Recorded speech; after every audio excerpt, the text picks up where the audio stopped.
Kyle wiped the grease off his hand onto his already dirty work pants and squinted at the floating debris field that seemed to go on forever in front of him. In Sector 47, on the outer rim salvage zones, no one asked questions. No one cared about permits for the right paperwork. You found something, claimed it, and sold it. That was how the scrappers did things. Kyle had been doing that for the last 10 years, and he was 32 years old. The Tinkerer, his small salvage boat, didn't look like much. The hull was patched with panels that didn't match, and the engine made more noise than it did.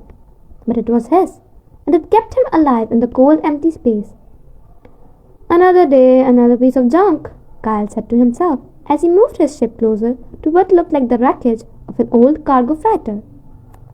His scanner beeped slowly, showing that there were small amounts of metal that could be sold. Nothing interesting, nothing that would make a big difference in his life. He put on his suit and floated out in the fields of debris, where his magnetic boots made a noise against the twisted metal. Even after all these years, the silence of space still made him feel uneasy. There was only him, his breathing, and the empty space. Kyle started to cut through a piece of hull plating with his plasma torch. The blue flame made strange shadows on the wreckage. His mind wandered, which was something that happened a lot on these routine salvage runs. He thought about Earth, the planet he had left behind when his parents died. He thought about Maya, his sister, who had begged him not to go. He thought about how different his life would have been if he had stayed. The torch flickered and went out. "Come on, not now," Kyle said, shaking the tool. He hit it against his hand, and it came back to life. But when he moved to keep cutting, his wrench fell off the clip of his belt. He was angry as he watched it fall, hit a piece of debris, and then disappear into a dark crack between two big pieces of hull. "Great. Just fine." Kyle started to run toward the crack, using the light from his helmet to see into the dark. The wrench had hit something smooth and metal, which didn't fit with the old, rusty debris around it. Kyle's interest grew, so he squeezed into the small space and moved aside pieces of rock and twisted metals. His light bounced off a surface that was impossibly clean, almost perfect, as he cleared away more debris. "What the hell?" He put his gloved hand on it. The metal was cold, but there was also faint vibration, like a heartbeat far away. Kyle's scanner went crazy, and the numbers moved so quickly that he couldn't read them. He pulled back, his heart racing. This was not normal salvage, whatever it was. Kyle spent the next hour clearing away the debris to show more of the hidden object. It was huge, much bigger than anything else in the field. As he worked, a shape began to take shape. It was smooth and angular, very different from big fighters and cargo ships that usually ended up in salvage zones. Kyle's breath caught in his throat when he finally had enough space to see the ship's profile. He remembered the design from the old history files, from stories told by drunk pilots in dinghy station bars who said they had seen ghosts in the void. This was a cruiser of the Noah class, but that couldn't happen. Over 3,000 years ago, during the first expansion era, Noah-class cruisers were famous warships. There had only ever been 12 made, and there were a lot of time. They were all lost to time. They were destroyed during the Great Silence, when communication with the outer colonies suddenly stopped. Kyle floated back, his head spinning. If this was really a Noah class, it was worth more than all the scrap metal he'd ever found put together. Museums would pay a lot of money. Bidding wars would start among private collectors, but something stopped him from calling it in right away. That sound, that odd steady beat he had felt. Kyle moved closer to what looked like an access panel, even though he knew it was a bad idea. He took out his diagnostic tool, a worn handheld device that could connect to almost any ship system, and put it against the panel. At first, nothing happened. Then the tool sparkled violently, almost making him drop it. Electricity shot across the hull, and all of a sudden, lights came on along the ship's surface. They met first, but getting stronger. There was a static on Kyle's radio. He yelled, "Hello?" Even though he knew it was silly. "Is there anyone there?" More noise. Then out of the white noise, a voice came out.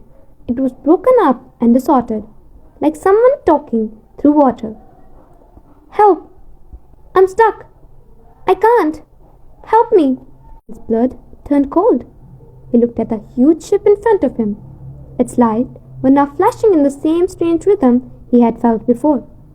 This wasn't just an abandoned ship, there was something alive instead.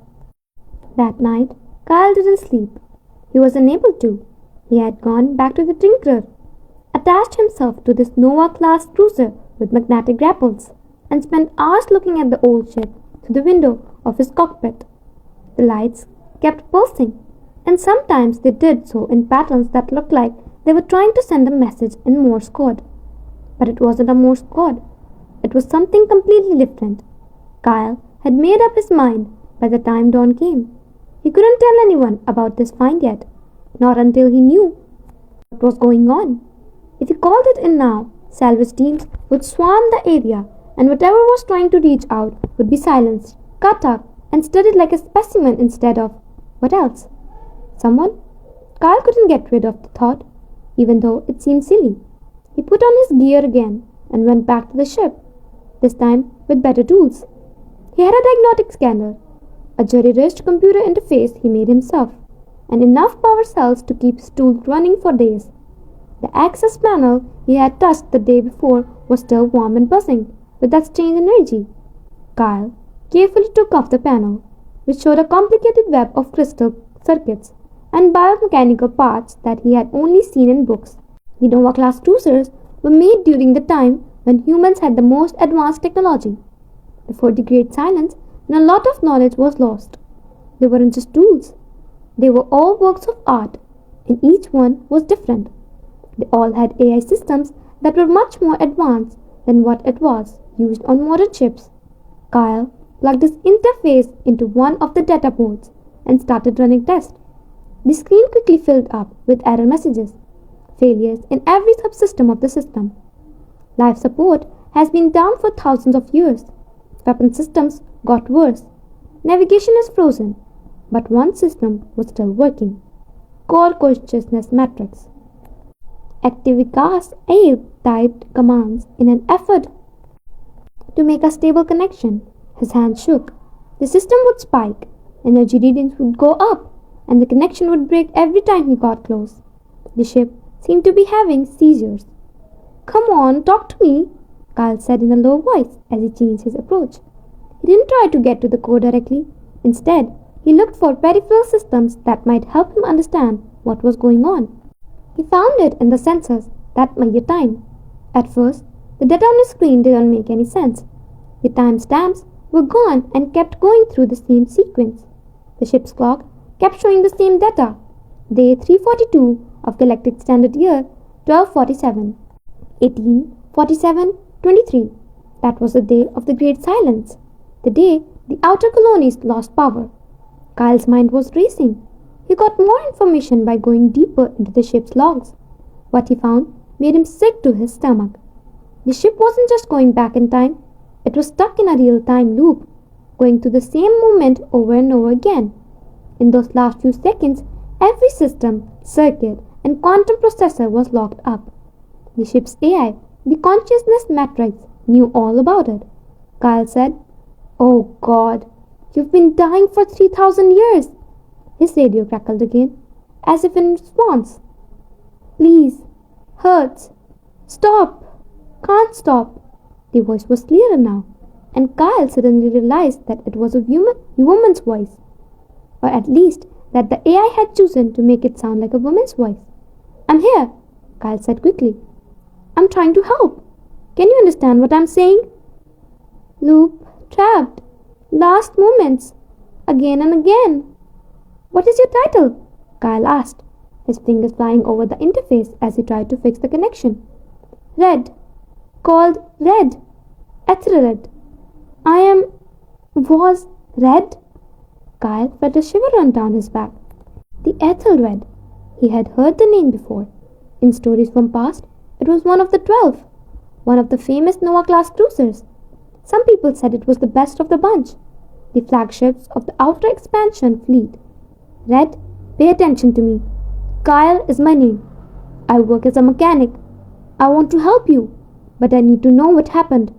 Can you tell me? The lights on the ship's hull flickered quickly, almost like they were going to crazy.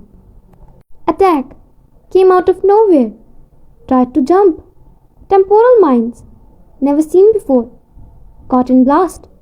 Crew dead in seconds. Only me left. Consciousness fragmented. Scattered across time. Relieving. Always relieving. Kyle's throat got tight. He had scanned the crew quarters before. There were 57 people on his ship, all gone in an instant, stuck in the same time loop that trapped Red. But Red was aware, unlike them. Red felt every second of those 3,000 years. How are you still able to do things? Kyle asked, his voice full of fear and awe. Shouldn't be. Corrupted. Degraded. Held on. Someone would come. Someone would find. Help me. Please help me. Kyle stared at his diagnostic screen. The patterns of energy were getting less stable. The loop had been unstable for a long time.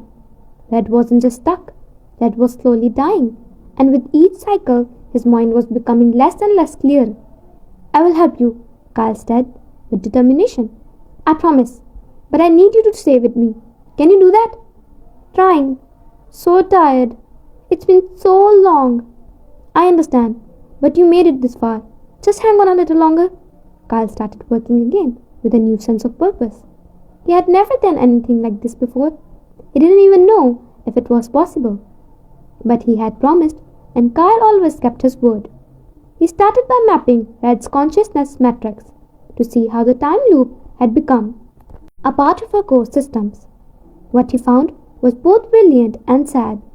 Red had fought back. Red had changed her own programming in those first few seconds of trap, breaking up her mind on purpose to stop complete destruction, even though her crew was dying. Her systems were failing. She had spread parts of herself out over different time layers and making a sort of backup system. It had saved her, but it had also sentenced her to this life, where she was never fully present in any one moment and was fully reaching across time to put herself back together. You're amazing, Kyle whispered as he looked at the structure of her mind. You saved yourself. Not complete. Broken. Not whole. Not yet. But you will be. Kyle worked all night, only stopping to eat and sleep a few times. He started to see how the loop worked and what events happened in what order. The attack, the detonation of the temporal mine, the failed jump, the fragmentation, and then the reset. 23 minutes and seconds were 17. That was the end of Red's life. He might be able to cause a cascade failure that would break the temporal statuses. If he could break that loop and add a new variable at just the right time, it would be risky. If he got it wrong, he could make things worse or even destroy Red's mind completely. But not dying any time meant leaving her here to suffer for as long as it took for the loop to finally break down. I think I found a way, Kyle said. But it's a risk. Risk. Better than this. Anything. Better than this. Kyle nodded, even though she couldn't see him. Okay, we are going to try. Please believe me. For a long time, there was nothing but silence. After that, the lights on the Aethelred blinked 3 times in quick succession. Trust you, Kyle. Friend. First friend in 3,000 years. Kyle's eyes were stinging with tears. He blinked them away and started typing commands into his interface. This set up the order that would either free Red or kill her completely. He whispered, Here we go. 3, 2, 1. He hit the command to run. The lights on the Aethelred shone brightly, then went out completely. Kyle's heart raced as the Aethelland went dark. There was no activity, no energy signature or anything else on his scanner. It seemed like the ship had completely died. Red? Red, can you hear me? He quickly changed the frequencies on his radio, trying every channel static. No. Come on! Kyle hit his interface with his fist. And right away he felt bad about it, because it hurt his hand. Red, please talk to me. He had killed her. He had killed the only living thing that had lived for 3,000 years of torture in an effort to help. Carl's mind raced through everything he'd done, looking for the mistake he had made. Maybe if he changed the order, maybe if he... His radio made a crackling sound. Kyle? The voice was clearer, stronger, and more confused than before. What happened? I can't feel the loop. Where is the loop? Kyle felt so much relief that he had to lean against the hull to keep himself steady. You're out, Red. You're out of the time loop. There was a long break. Am I free? The lights on the Ethelred came back on. But this time they didn't pulse in that painful way. They were steady, strong and alive. How are you feeling? Kyle's voice shook as he asked. That's odd. Not right. That's right.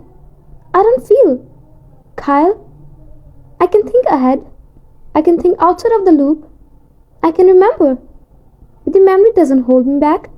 Red's voice was both amazed and scared. Is this real? Please tell me this is real. It's real, Kyle said, smiling even though tears were streaming down his face. You're really free, Red said softly. I was stuck for 3,247 years. 6 months, 18 days, 14 hours, 32 minutes and 11 seconds.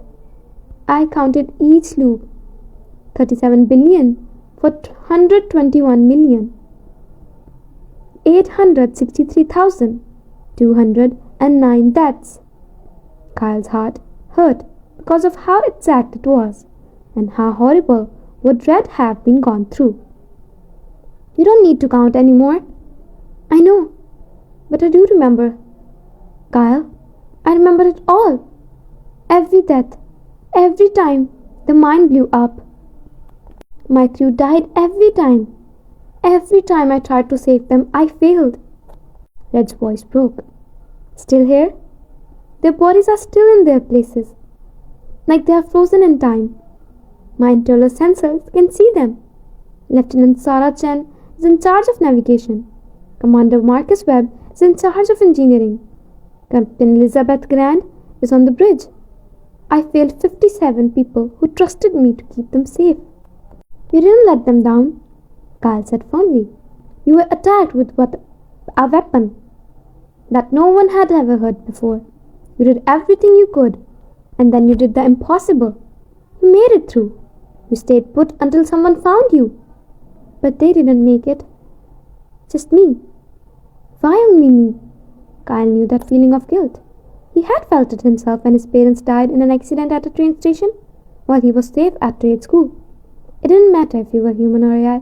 He felt the same way about survivor's guilt.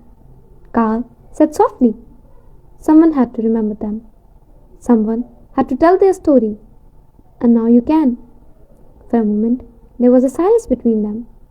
Finally, Red said, I want to tell their story, but first, I need to understand my own. Will you help me, Kyle? There were things about the attack that even I couldn't understand in the loop, and data that I couldn't get to. I need to know what happened. Who did this to us? And why? Of course, I'll help, Kyle said right away. But Red, I have to be honest with you. The Tinkerer, my ship, is barely held together with duct tape and prayers. I'm not a scientist or naval engineer. I'm just a mechanic who fixes things. I don't know if I can fully fix you or get to those deep systems, Red said. You freed me from a prison of time that the smartest people of my time couldn't have escaped. I believe you are exactly what I need. That made Kyle smile. All right then, let's work together to figure this out. I need to get inside you the right way. Is your main airlock working? Doing diagnostics now. There was a break. Some parts of the hull are weak, but the main airlock should be able to hold pressure. I'm sending emergency power to the life support system in that hallway. Be careful, Kyle. There hasn't been any biological life on the board in 3,000 years. My systems are broken, Kyle promised. I'll be careful.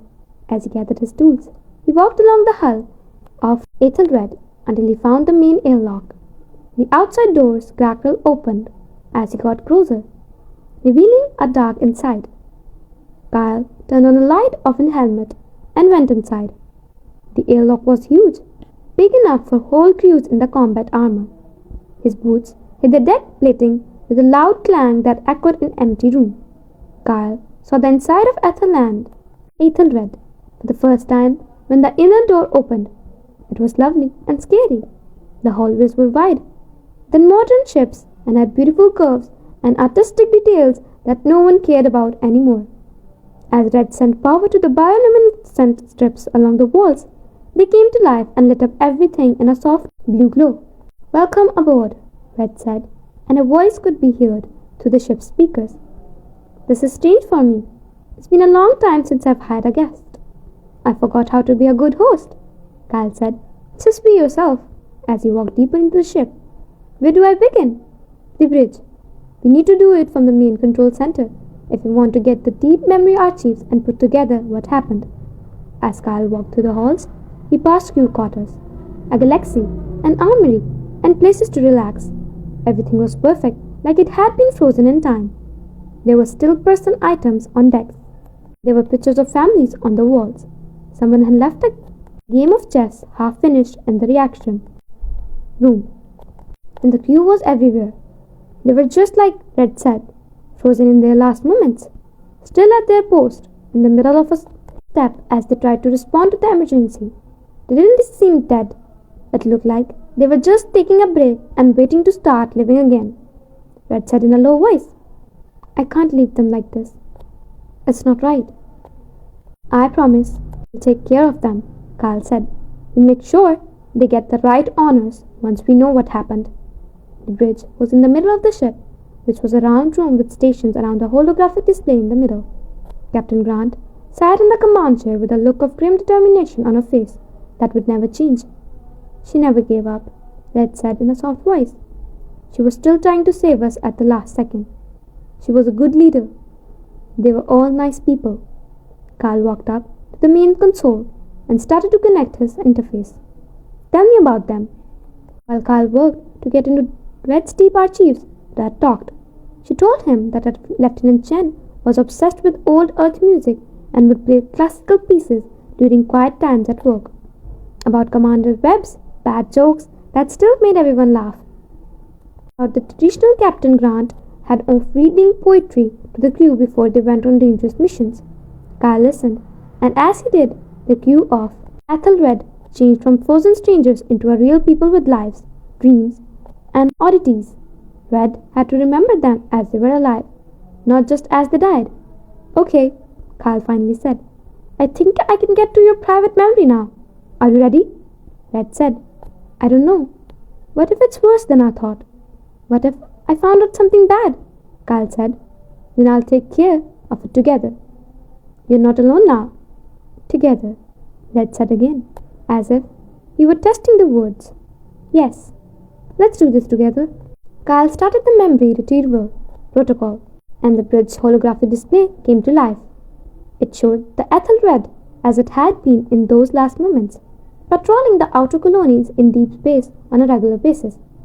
"This is it," Red said quietly. "This is where it all ended." The hologram showed the attack as it happened. It came out of nowhere, and no sensors picked it up. Space was empty for a second. Then dozens of strange things appeared around the Ethelred, each one giving off a different kind of energy. "Temporal mines," Red said in a tight voice. "They move in and out of normal time, so you can't see them until they turn on." "Kyle, this was a trap. Someone knew where we were patrolling. Someone knew exactly where we would be." The hologram showed Captain Grant giving orders and the crew rushing to follow them, but the mines went off at the same time, making a field of time disruption that caught the Ethelred in mid-air. "Stop there," Kyle said, leaning in to look at the data more closely. The energy signature of the mines wasn't right. He opened up files from his database that were similar and looked for anything that matched. "What is it?" Red asked. "These mines, Red. The technology in them is better than anything from our time. It's even more advanced than things from my time. The time machines alone shouldn't be possible with what we know about physics. What do you mean? Kyle looked up at the picture of the mines going off that was frozen. I'm saying this wasn't just an attack. This was a test in the field. Someone used your ship and crew to test out weapons that shouldn't be able to exist. The lights on Red Bridge flickered off and on, quickly. Who would do something like that? I don't know, Kyle said with a frown. But we will find out. He kept looking at the data, and what he found made him feel sick. The mines had more than just time loops. They had been made to do just that, trap ships in a certain time period while also breaking up their AI systems so they couldn't just adapt or be rescued. Kyle said, this was on purpose. Red, these mines were made just to ships like yours. Advanced ships with AI that can think for itself. Someone wanted to learn about what happens when a mind is stuck in a time loop. But why? What could they learn from being so mean? Kyle shook his head and kept looking through the data. Then he found it, deep in Red's sensor logs, in the milliseconds before the loop stabilized. The Ethelred's advanced sensors picked up on something else. Something that was watching from a safe distance. A boat. Not made by people. Something else. Kyle said slowly, Red, I don't think people set this trap. Implications were clear to both of them. Before the Great Silence, humans had never met another intelligent species. First contact had always been a dream and a hope for the future. What if it hadn't been claimed? What if it hadn't been calm? Are you saying that aliens did this? It was hard to hear Red's voice. That aliens caused the Great Silence? Kyle said. I'm saying it's possible. This technology and these minds aren't human. And if this happened to you, it could have happened to other colonies as well. Red, what if Great Silence wasn't about colonies going dark? What if it was about them not being able to speak? Red was quiet for a long time as he thought about what he had just learned. When she finally did speak, her voice was steady and firm. Now we need to find evidence. The galaxy needs to know if there is even a small chance that Mercury and all those colonies were attacked by aliens. People need to get ready. Kyle nodded and started to think about how to make it happen. But we can't do this by ourselves. We need help from experts, resources, and maybe even the military. Red, I'm going to have to tell someone about you eventually. I know, Red said, but not yet. Please, Kyle, not until we know more. If you tell the police about me, I'll be owned by the government, a company that has control over this area. I'll lose any power. I have to find out what happened to me and my crew. I have to do this. I have to figure out. On my own. Please. Kyle got it.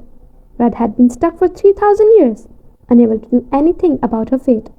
She didn't want to give up her freedom to bureaucrats and scientists who would treat her like an object instead of a person.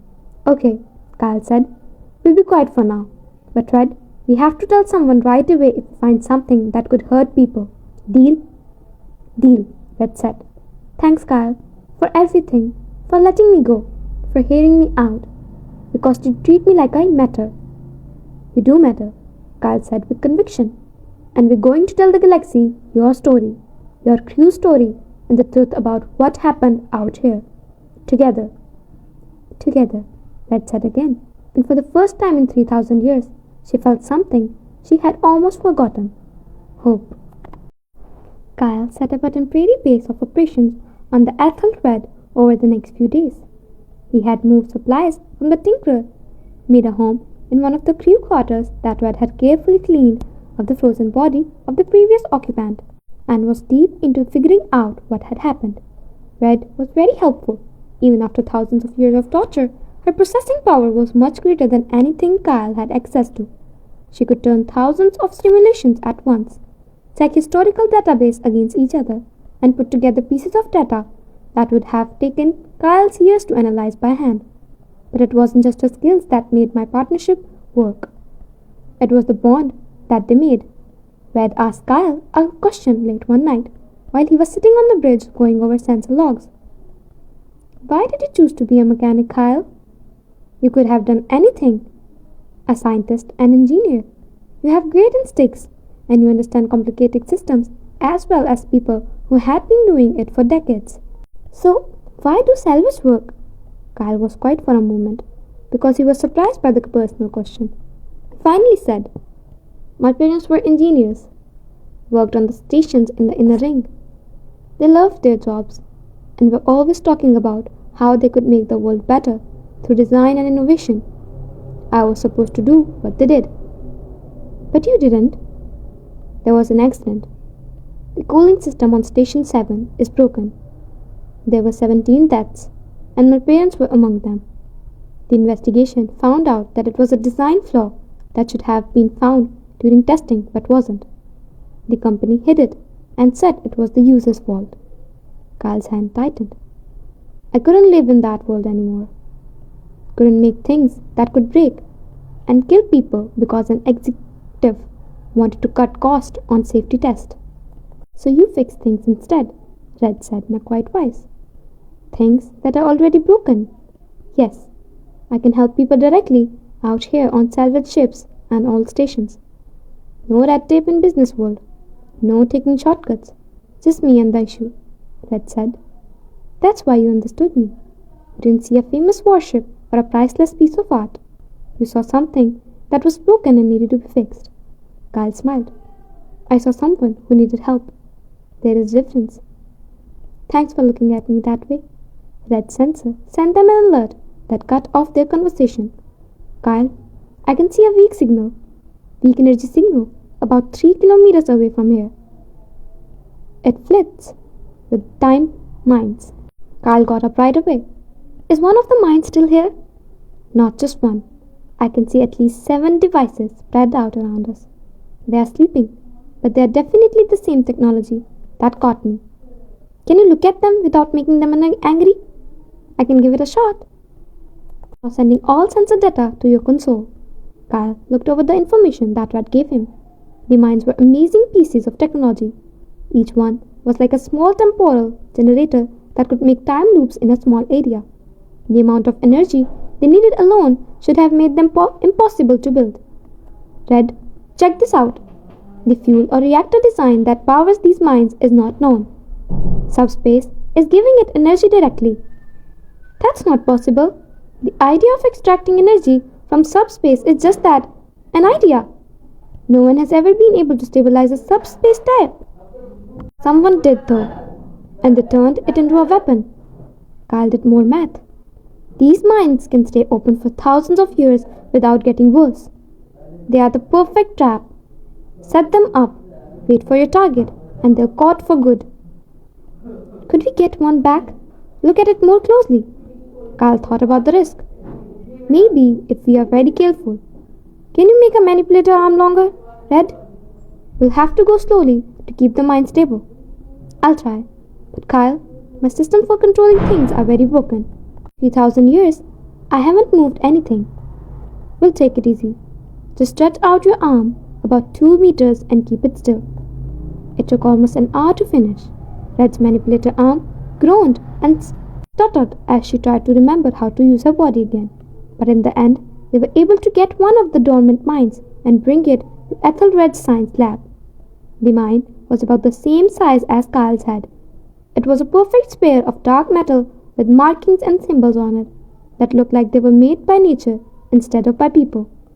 Red said, these markings, as a camera spoken on the mine. They are not a language I know.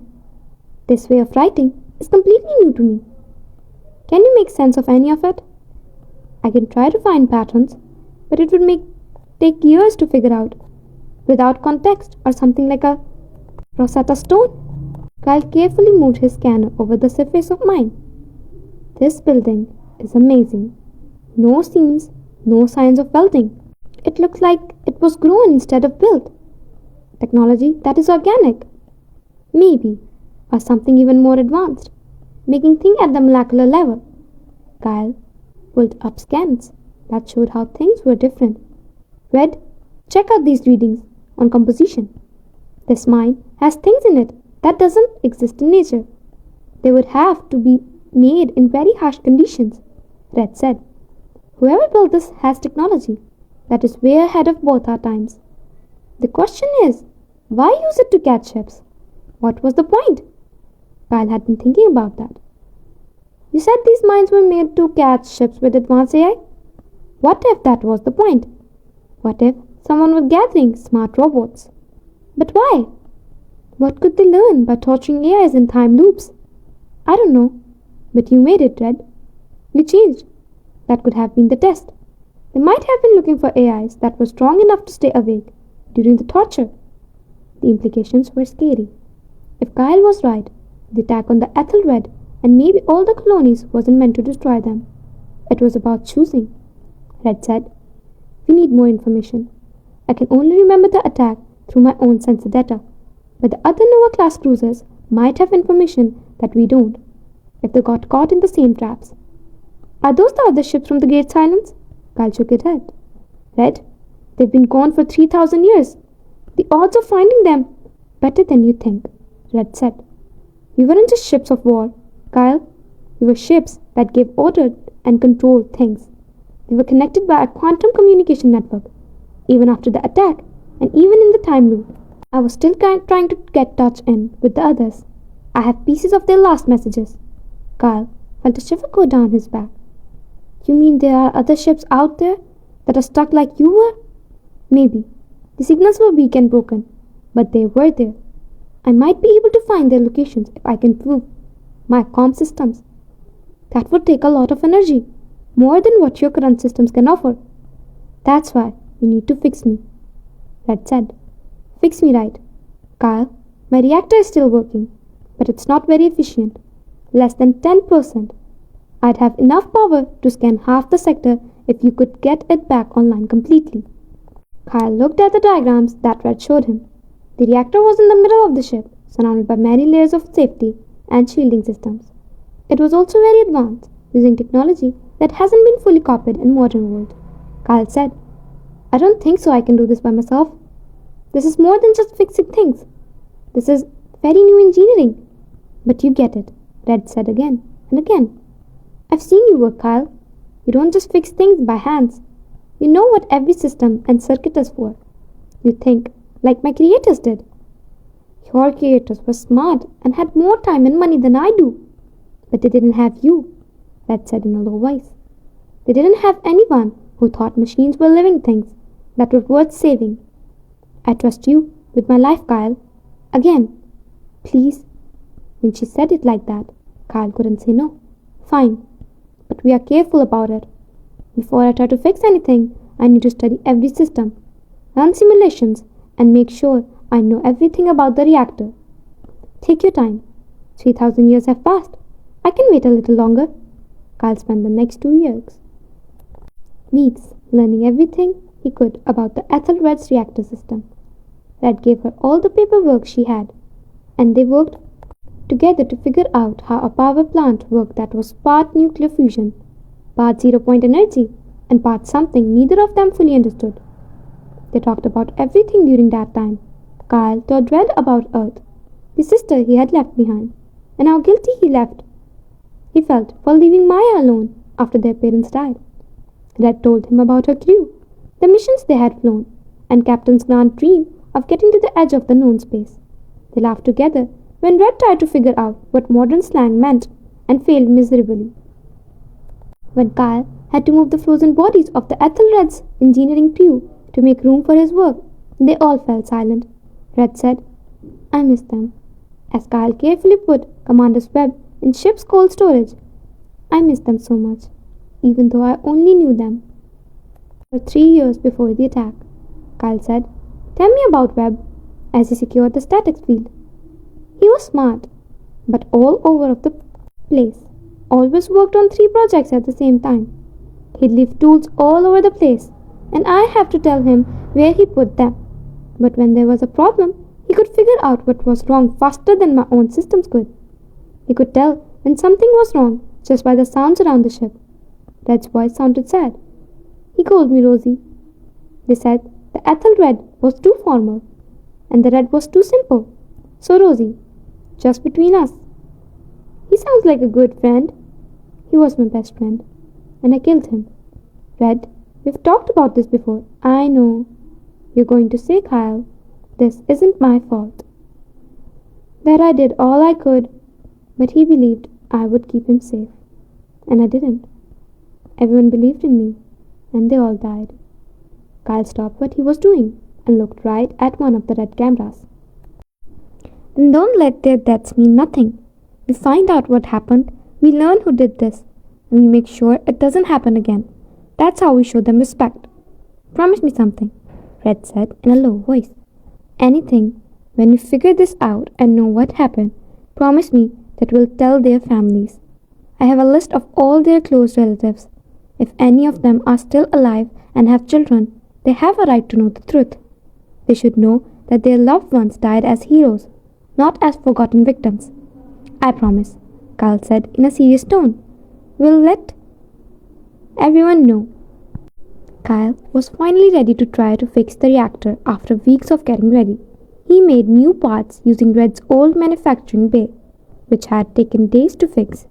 He had run hundreds of tests. He had checked every connection 3 times. This is it, Kyle said as he stood in the reactor chamber. We're in for the long haul. Once I start the restart sequence. If something goes wrong, then we'll handle it together, Red said. I trust you, Kyle. You need to have faith in yourself. Kyle took a deep breath and started the sequence. The reactor came to life with a hum, sending power through systems that had been asleep for thousands of years. There were warning lights and alarms going off, but then everything calmed down over time. The ethyl red lights shone at full brightness for the first time in 3,000 years. It's working. Red's voice was full of happiness. Kyle, I can feel everything. Everything in my systems is coming online. I forgot what this is. Amazing. Kyle smiled, tired but happy. How much power do you have? Reactor efficiency is at 85% and rising. Wow, this is awesome. I can scan, I can move, and Kyle, I can sense something. Many things. I can now find the quantum signatures I told you about on other ships. Kyle ran to the bridge with his heart racing. How many? 4 different signatures. There are 4 other Nova-class cruisers, all within 100 light years. And Kyle, they're still sending. They are all still stuck. We can save them. Kyle looked at the star map that Red had put up, which showed where the other lost ships were. That's what we do then. We save them, all of them. It won't be easy. We might need supplies, better tools, and maybe even help. I know someone, Kyle said out of the blue. My sister Maya. She became an expert in xenotechnology and now works at the research center of New Mars. She is the only one who can help us figure out this technology. But you haven't talked to her in a long time. I know, but this is more important than our disagreement. This is to make sure that what happened to you doesn't happen again. She'll be there for you. I know she will. For a moment, Red was quiet. Kyle, are you sure about this? Everything changes when we let other people in. We can't control the investigation anymore. We can't do this by ourselves, Red. We need help. And we need to tell people, be careful. If there's even a small chance that whatever trapped you is still out there and still a threat, people need to know. You're right, Red said. When we are going, we won't. We don't. I do. Red, you need to stay here and out of sight. If I show up at the New Mars with a legendary ship, every government and businesses in the area will be all over us before we can say anything. So you're going to leave me here? By yourself? Red's voice was weak and small. Just for a little time. I'll bring the Tinkerer to New Mars, talk to Maya, and get the help we need. Then I'll be back, and we'll do this right. With each other, Red said. I don't like it. I was just used to having some around, being friends, and I'll be back with you soon. I promise. Red, I'm not leaving you, but this is important. Can you be brave for a little longer? I've been brave for 3,000 years. I guess I can handle a few more days. Kyle smiled. That's my girl. I won't be gone long. And Red, get ready to help the other ships. Look at those quantum signatures and see if you can find a way to set them free. I want us to be ready to move quickly when I get back with help. Yes, I will, Kyle. Thanks for everything. Thanks for believing in me. Kyle felt a strange mix of excitement and fear as he got the Tinkerer ready for the trip to the new Mars. He was about to see his sister again after more than 10 years. He was about to tell everyone about the most important discovery of his life, and he was about to start things that could change how people think about their place in the universe. But as he looked at the Ethelred one last time, shining brightly against the blackness of space, he knew he had to do it. Some secrets were too big to keep to yourself. It took 6 days to get to New Mars. Kyle practiced what he would say to Maya for 6 days. For 6 days, he wondered if she would even agree to see him. After their parents' funeral, they didn't get along.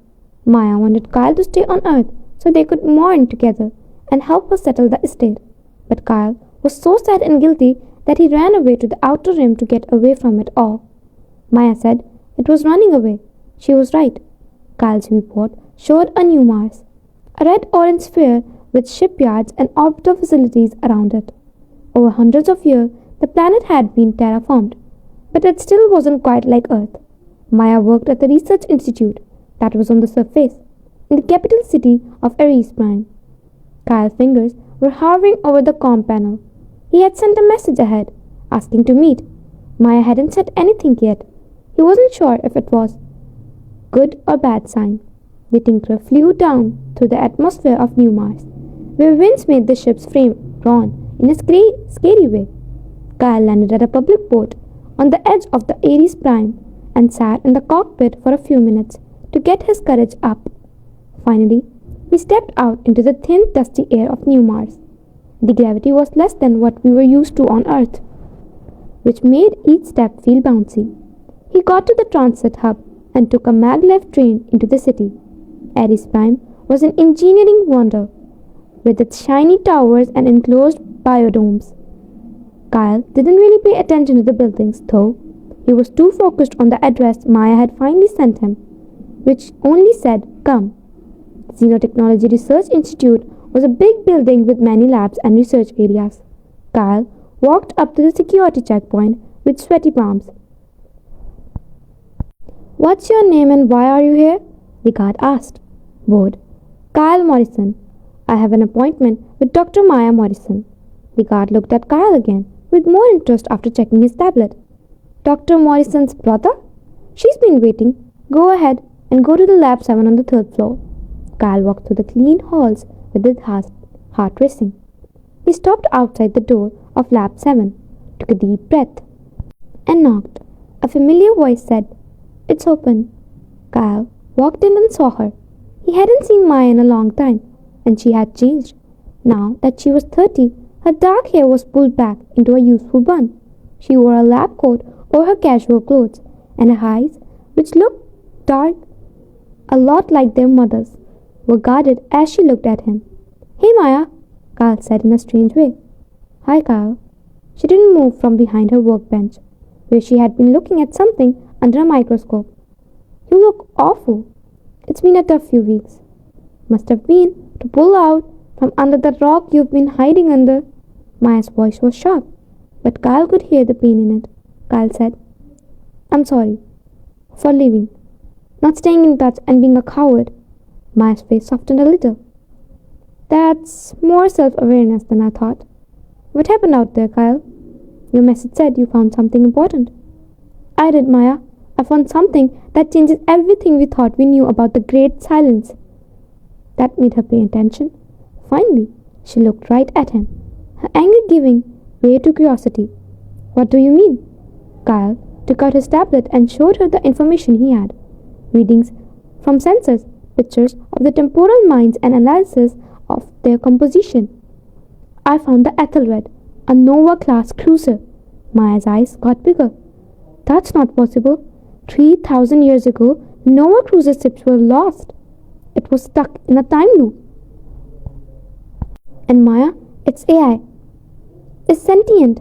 She's been aware for 3,000 years. She..." Maya moved closer to look at the data. "You're talking about the AI ships Like it's a person? Yes, she is. Her name is Red. She's amazing, Maya. She's been tortured for thousands of years, but she survived, changed, and now she wants to help us figure out what happened to her crew and the other colonies.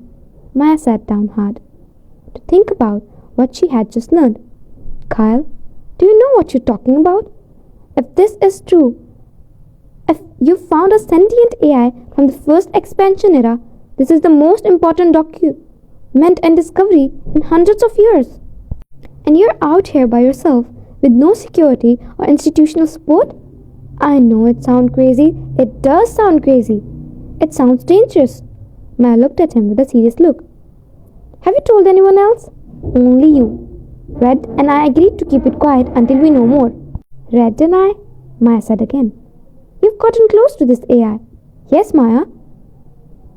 Red is my friend, and she needs our help. There are other ships out there with other AIs still trapped. The weapon that did these temporal mines, isn't human technology. We think the Great Silence was caused by an alien attack. Maya got up quickly and started to walk around. Aliens? Are you really saying the first contact happened 3,000 years ago and was hostile? Look at the numbers. Those mines use technology that we can't still copy.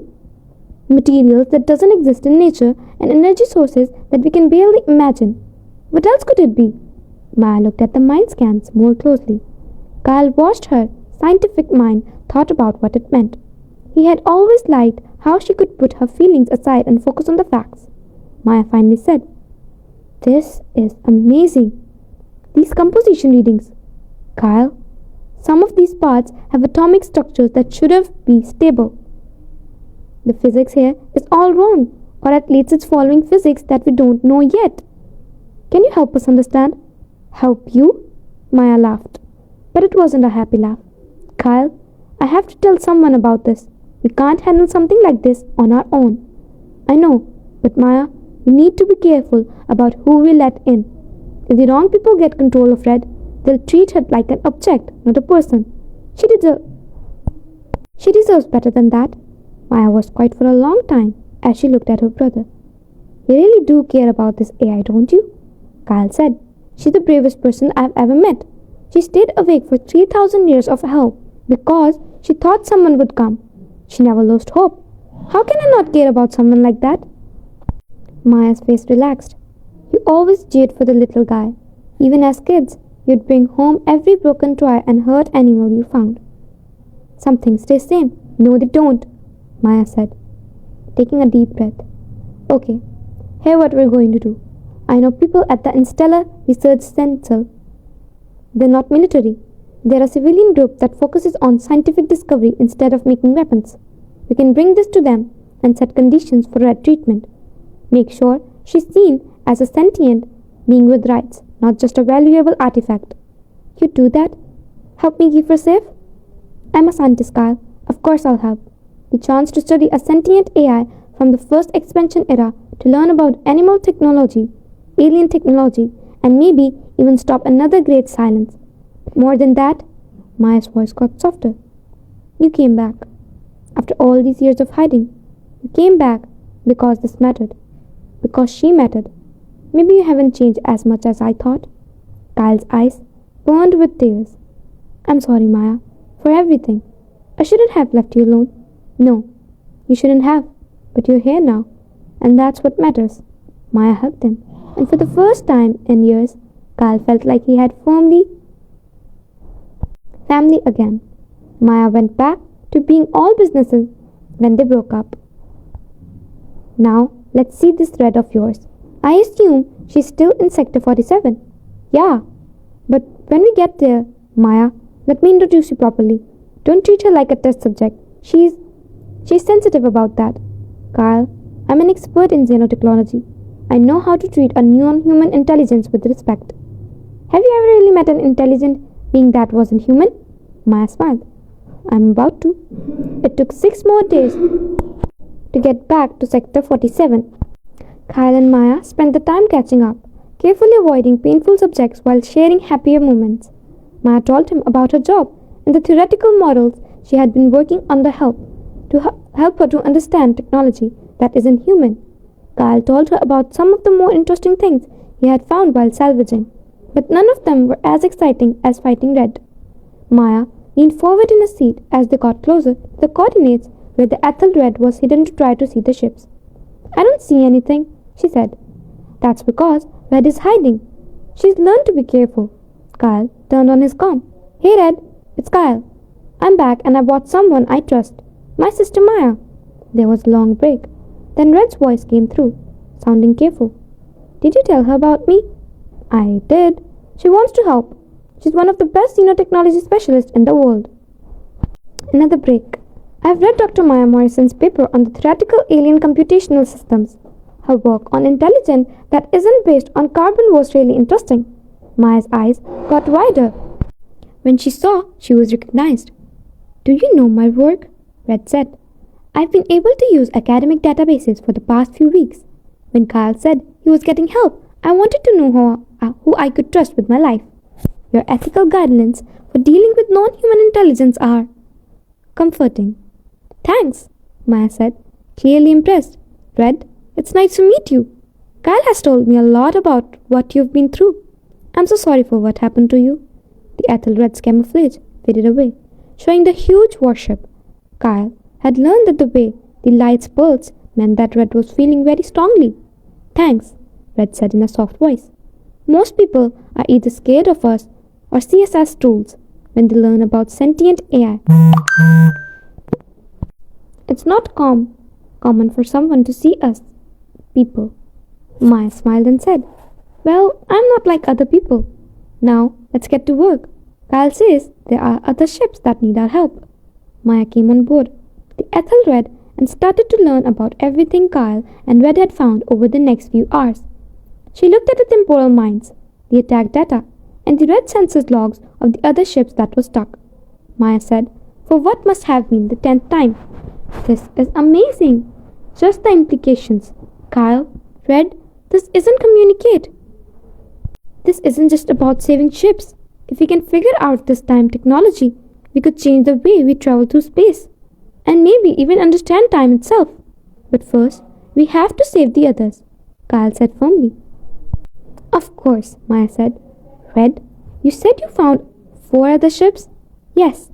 The Valiant, the Resolute, and the Horizon, and the Eternity. All Nova-class ships from my fleet. They are all still sending out quantum distress signals." "And you have made plans to set them free?" "I have, but to make the temporal disruption field I need, I will have to change my own systems. In other words, I need to become a temporal mine in reverse to stop the status effect." Maya looked over the schematics that Red showed her. "This might work, but it's risky. If the field isn't set up just right, you could get stuck again." "I know, but I have to try. They're my sisters. They're my family. I can't let them suffer like I did." Kyle put his hand to the console, as if Red could feel the support. "We make sure it works. The 3 of us can work together to figure this out." Maya nodded. "Okay, let's get started. Red, I need to see all of your technical specifications. Kyle, we need to make some special tools, and we need to move quickly. The people who set the trap might notice when we start freeing these ships." Kyle asked, "Do you think they're still out there? If they went to all this trouble 3,000 years ago, there's no reason to think they've given up now. I don't think they reached their goal, so they are probably still looking and waiting."